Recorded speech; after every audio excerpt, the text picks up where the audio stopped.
city of Najaf, and I'm just going to be reflecting on some thoughts about living there. So I will let you have the view of the Bab al-Qibla, the door that faces Qibla. And I came to Najaf last week, and I came for Zayd Imtiaz's death anniversary to have a majlis for him and to visit his grave. And in a way, this is the first time I've come to Iraq without a group, apart from last year when I came. This is the first time I've come alone, and alhamdulillah, it's been good, alhamdulillah. You do need Arabic to communicate with people around you, Arabic or Persian. But what I have found so far in the hotel where I stayed, they were very courteous. I've also found the taxi drivers to be very courteous as well. They always charge the same rate. They don't rip you off. And in fact, I accidentally handed over too much to one taxi driver, and he said, "Astaghfirullah, that's far too much," and gave me the money back. What I have observed about Najaf as well, so Iraq is divided up into provinces, and each province has a governor.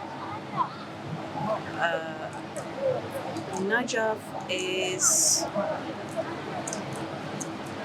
not in a good state outside of the shrine center. So when people come for ziyarah, they will be staying in a hotel right next to the haram, and they will be with a group, and their focus will be on ziyarah. So there won't be a lot of opportunity to really go outside of the shrine center to look at the wider city. And outside in the wider city, things are in a really bad state, I have to say. And so yesterday I went down to Karbala with a bus load of people, and Karbala has changed a lot since I was there even a few years ago. It's amazing what's happening down there. There's a lot of quite tasteful renovation going on. There are new roads that are clean. There are trees that are being planted. There's a whole area that consists of cafes and restaurants. When I was in Karbala around 10 years ago, it looked very much like Najaf. Kind of just wrecked, to put it politely, just wrecked. And but now Karbala is, a lot of effort seems to be being put into improving at least its appearance, although, as I understand, there's still very little employment. This is a problem in Iraq, the lack of employment. So that's nice, just sweet. Tabarruk.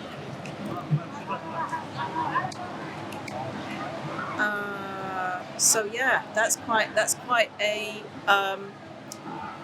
interesting experience of visiting Karbala.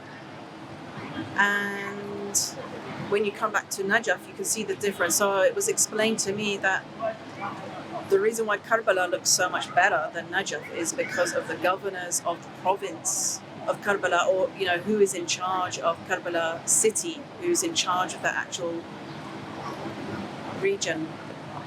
So for the people who are in charge of Najaf, which is supposed to be the city of Imam Ali alayhi salam, my question is, why is it not in a state that is befitting of Amir al-Mu'mineen? Why? Why is there so much neglect here? So, people that I've interacted with in Najaf, in markets and just buying food, like I say, have been very polite and courteous, friendly, calm, and so may Allah bless them and help them. People I've interacted with here have a certain dignity and I would say tolerance, because obviously this is a place where a lot of people are coming from all over the world, and a lot of those people that come for ziyarah are not always polite. They can be quite rude to Najafis. So I'd say people here have well-practiced tolerance. There are some universities here, jamias, and I also visited the 750-year-old book market, which is just behind here. So it's just behind this Shari Rasul Street. It's just off the right-hand side. Although an article that I read on the book market kind of made it sound like it was kind of a bit bigger and more extensive than it actually is. So it's not that big. But it's nice when you go off the market street and you go behind the market, then you see the beautiful old architecture of Najaf, and you see how old Najaf would have been, and again, not always that well maintained. So here's a photographer taking pictures. Maybe he's going to write an article about the Haram.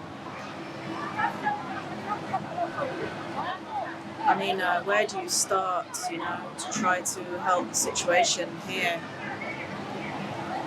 It's just overwhelming, really, the overwhelming need for improvement. And as one taxi driver said, they have oil in this country. So, where are the profits for oil going? Somebody's got a present for Jum'ah. Yeah, got my toy AK-47 Jum'ah present. Nice. The kids have to learn to be tough around here and survive. So inshallah later on I will be heading down to Kufa. Alhamdulillah, I managed to visit Sayyid Imtiaz's grave and to remember him a year after his passing, and to get to know the country a little bit better, just on a kind of very personal, reflective mode, in a personal, reflective way. I haven't done anything particularly dramatic or glamorous, but just step by step, become better acquainted with the city, and inshallah definitely hope to be able to come back, inshallah. And I want to thank the Ahlul Bayt alayhim salam for allowing me back. to their sacred harams.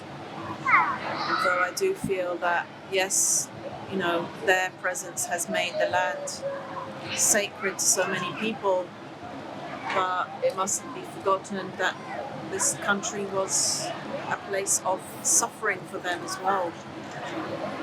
The land itself, in terms of being Allah's creation, is very, very beautiful, really, really beautiful.